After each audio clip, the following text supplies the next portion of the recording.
April 12th, 1916. Woolwich, East London. The air hung thick with soot and silence.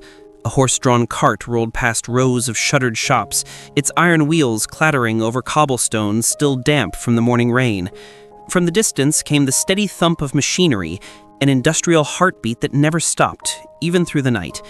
Inside the sprawling Woolwich arsenal, thousands of hands moved in rhythm. The sound was relentless. The whir of laths, the hiss of steam, the metallic thud of shells being fitted. But something was different now. The familiar voices of men, dock workers, machinists, engineers, were gone. In their place rose the chatter and laughter of women, young women, mothers, daughters. Among them was Ethel Dean, 23 years old, her hair pinned beneath a drab khaki scarf. The foreman's whistle blew, and she stepped forward to her station, Bench 42, Section C, Munitions Assembly. Before her lay rows of shell casings, hollow and gleaming under the harsh gas lamps. Each one would soon carry high explosive to the front lines of France. "Keep your gloves tight, Dean," barked forewoman Briggs, her tone clipped and businesslike. "Last girl forgot and burnt her hands clean through." Ethel nodded, slipping on the stiff leather gloves. The chemical smell was overwhelming, a mixture of sulfur, cordite, and something sweetly metallic that stung the throat.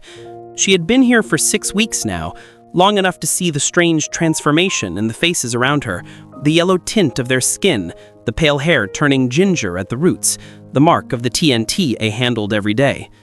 They called them Canary Girls. Across Britain, over 900,000 women had taken up the call, replacing an entire army of men sent to the trenches.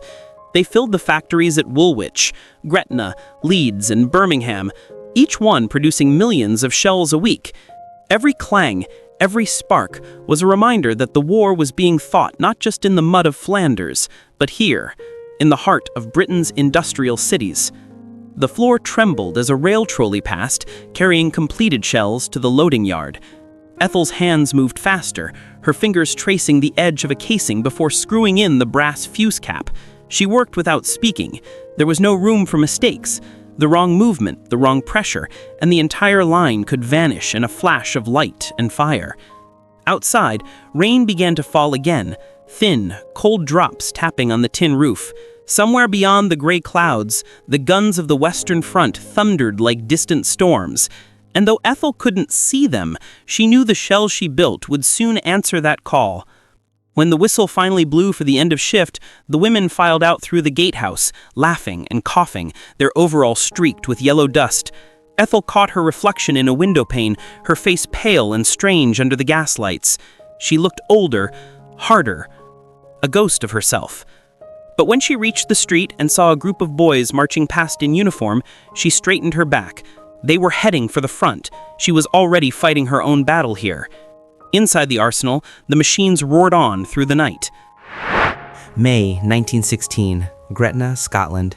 The sun never truly set over Gretna. Even at midnight, the horizon glowed faintly orange, a reflection of the chemical furnaces that burned without rest. Locals called it the Devil's Porridge, a sprawling complex of pipes, vats, and smoke where nitric acid, cotton pulp, and glycerin were stirred into the explosive paste that would fill Britain's shells. Ethel had been transferred north 2 weeks earlier, part of a team from Woolwich sent to meet the desperate demand for ammunition. The train had carried her through endless fields and blackened towns until the air turned sharp with the smell of acid. Now she worked 12-hour shifts inside a plant surrounded by wire fences and armed guards. It was a world apart from London's factories. Here, women outnumbered men 10 to 1. Rows upon rows of them, over 30,000 in total, labored under the supervision of military engineers. They mixed acids, dried powders, packed explosives into shells, and cleaned machinery coated in residue that could ignite with a single spark. Inside the nitric mixing shed, the air shimmered with fumes. Ethel and her partner, Margaret Maggs Allen, stirred the mixture slowly with long-handled paddles. The liquid hissed, shifting from white to a deep amber. Maggs's scarf was soaked with sweat, her goggles streaked with grime. "You ever think about what this stuff does when it hits?" Maggs shouted over the noise. Ethel hesitated. "No point thinking about that. We just make it. The soldiers, they're the ones who use it." Maggs nodded, her eyes softening. "Aye, but it's our fingerprints on every shell, isn't it?" A shrill bell cut through the din, the signal for a safety inspection. Everyone froze. The supervisor, Captain Evers, strode in wearing a respirator and heavy boots. His eyes swept the room, searching for any sign of spilled acid or open flame. "Keep the lids sealed and tools dry," he barked. "Last week's blast at Plant 9 killed 8. The women didn't look up. They had learned not to flinch. Ethel's skin itched beneath her sleeves, the chemical yellow spreading farther each day. Her hair, once brown, had turned a faint copper hue. When she washed at the dormitory sink, yellow water swirled down the drain, staining the porcelain. Doctors warned of liver failure, stillbirths, and blindness, but production never slowed. Britain's life depended on these factories, and so did the women's wages. At night, they crowded into wooden huts lit by oil lamps, writing letters home by hand. The room smelled of soap and smoke and exhaustion. Sometimes they sang, voices rising softly through the cold Scottish air, a strange, haunting choir that drifted across the munitions field.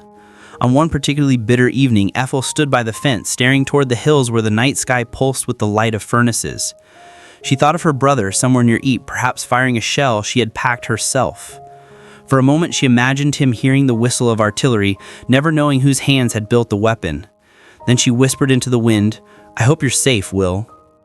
A thunder's blast rolled across the valley, another test firing from the range. The ground trembled under her boots. The war, even here, felt very close. Inside the dormitory, the whistle blew for the next shift. The women rose, buttoned their coats, and marched back toward the glow. Gretna never slept. June 19th, 1917. Silvertown, East London. It began with a low hum, the kind that made the windows shake before anyone understood why. Then came the scream of splitting metal, an instant, blinding flash, and a wall of heat that tore the night apart. The Silvertown explosion was the worst industrial disaster Britain had ever seen. Inside the Brunner munitions plant, where tons of TNT were stored and processed, a small fire in the mixing room ignited the unthinkable. The blast flattened entire streets, shattered windows across the Thames, and sent a shockwave as far as Essex. Ethel wasn't there that night. Her transfer orders had been delayed. But Mags Allen was. When the telegram reached Gretna 3 days later, Ethel sat in the canteen, her tea cooling in her hands. The message was brief. Explosion. Heavy casualties. Margaret Allen among the missing. She read it 3 times before folding it neatly and placing it in her apron pocket. Then she rose and went back to her station. The other women understood. None of them spoke. For days, rumors filled the dormitories. Some said Mags had been seen helping others escape before the fire reached the acid store. Others swore she'd been vaporized in the initial blast. There was no list of survivors, only numbers. 73 dead, hundreds injured. That night, as Ethel scrubbed her hands raw at the wash basin, the yellow stains refused to fade. Her reflection stared back at her from the cracked mirror. Hollow eyes, trembling fingers, the face of someone who had seen the cost of duty up close. Outside, the rain began to fall again. London rain, thick and oily from the smoke. Somewhere in the darkness, an engine groaned to life, carrying new shipments of TNT to the rail lines. The war had no time to mourn. The next morning, the factory whistle blew at dawn, its sound cutting through the fog like a command. Ethel tied her scarf tight and walked toward the main gate. Her boots squelched in the mud, her breath visible in the chill air. "Morning, Veen," called forewoman Briggs, clipboard in hand. "Morning, ma'am," she replied, her voice flat. Briggs hesitated, lowering her tone. "You don't have to be here today. Nobody would blame you." Ethel looked up at the towering chimneys and the endless columns of smoke curling into the gray sky. "If I stop now, then Mags died for nothing." Briggs nodded once. "Then get to it." The day wore on. Machines clattered, hands moved, TNT dust drifted like pollen. Every woman in that shed knew the risk, but none slowed down. The war demanded their courage, their blood, their health, and sometimes their lives. When the shift ended, Ethel lingered by her bench, brushing the powder from her sleeves. She thought of Silvertown, the homes flattened, the families grieving, and wondered if anyone beyond these walls would ever know their names. Far away, at the front, British artillery roared again. Each shell was a piece of them, a fragment of their labor, their sacrifice, their quiet defiance. And as Ethel stepped outside into the fading light, she realized something she had never dared to before. This was their battlefield. November 11th, 1918, London, 11 a.m. The sirens wailed, then fell silent. For the first time in 4 years, the guns had stopped. The air felt impossibly still, as if the city itself were holding its breath. Ethel stood outside the Woolwich Arsenal gates, her hands trembling around a scrap of newspaper that read, "Armistice signed." Around her, thousands of factory girls gathered, unsure whether to cheer or weep. Some laughed through their tears, others simply stared into the distance, waiting for the sound of another shell, another whistle, another command that never came. The war was over, but victory had come at a cost. More than 200 women had died in factory explosions. Hundreds more suffered from chronic illness, their livers scarred, their lungs burned, their skin permanently yellowed. The Canary Girls who had kept Britain's war machine alive now carried the marks of that service in their bodies. Ethel walked through the arsenal yard one last time, the machinery now quiet, the air free of the chemical sting that had filled it for years. Dust settled gently on the benches and conveyor belts. Empty shell casings lay abandoned like relics of another world. She paused by her old workstation, bench 42. Her gloves, stiff and yellowed, still hung from a nail on the wall.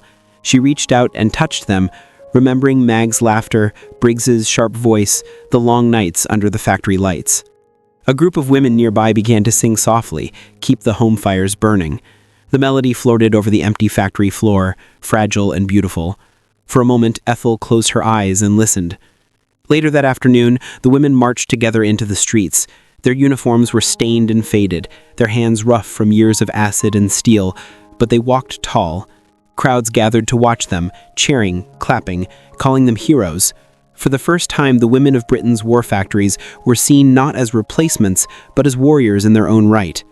In the years that followed, the newspapers would celebrate the soldiers and generals, the great offensives and the peace treaties, but in the quiet corners of Woolwich, Gretna, and countless other industrial towns, the memory of the women who replaced an army endured.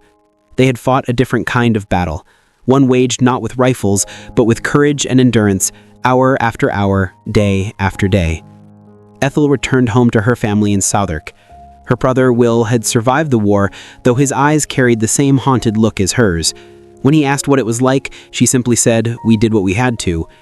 Years later, when her daughter asked about the yellow tint that never quite faded from her skin, Ethel smiled faintly and said, "That's from the war, love. It never really washes off." She kept one shell fuse on her mantelpiece, a small brass reminder of the world they'd built and burned to end all wars. Outside, the city healed slowly. The factories turned to quiet. But beneath every quiet London street, every monument and memorial, lay the unspoken legacy of those women, the hands that forged victory in the heart of fire.